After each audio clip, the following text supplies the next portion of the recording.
এখন বাজে 6:30 হয়নি, দেখতে পাচ্ছ। আমার হাজব্যান্ড স্নান করে ঠাকুর উঠিয়ে বাজারে গেছে অল্প ঠাকুরের ফুল টুল আনতে, যেটা ওর রেগুলার বাজার। এদিকে আমি ওয়াশিং মেশিনে কাপড় ধোয়া হয়ে গেছে, টাইম বাকি। মর্নিংয়ে আমি একটাতে চা একটাতে দুধ গরম বসিয়েছি, এখানে আটা মেখে রেখেছি, রেডি করে রেখেছি। এখন রুটি বানাবো। কিছু বাসন আছে, বাসনগুলোও ধুয়ে নেব। এখানে কালকে বাজার করা কাতলা মাছ, মাছের তেল, আর এখানে আজকে হবে সকালবেলা ভাত লাগে। সকালে যাই রান্না হয় সে তা দিয়েই খেয়ে নেয়, এর জন্য আমাদের সকাল সকাল রান্না হয়ে যায়।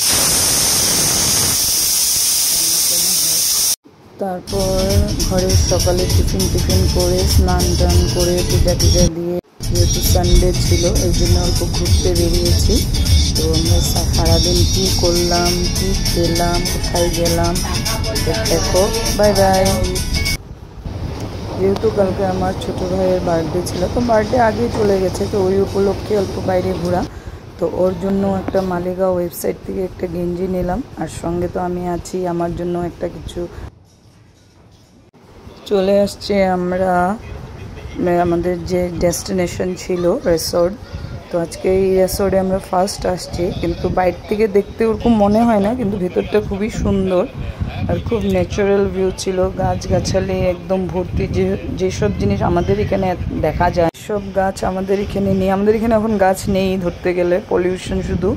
তো ওইখানে এত সুন্দর গাছ টাছ ছিল, ন্যাচারাল, মানে খুবই ঠান্ডা পরিবেশ, একদম খুব ভাল লাগতেছিল। আর আমি তো ওইখানে খালি রিলসই বানিয়েছি, অনেক কটা রিলস বানিয়েছি।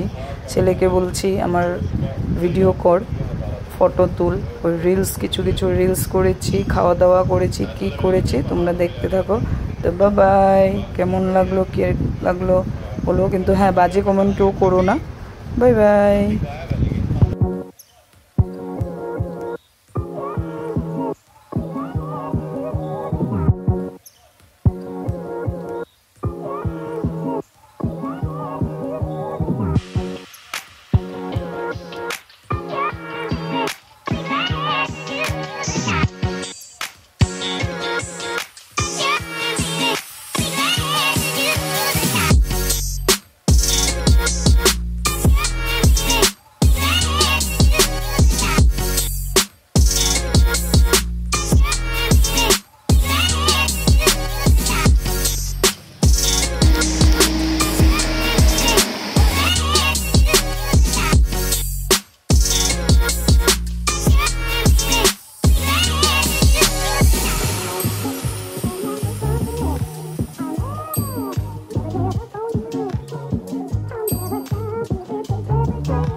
মটন দিলেন,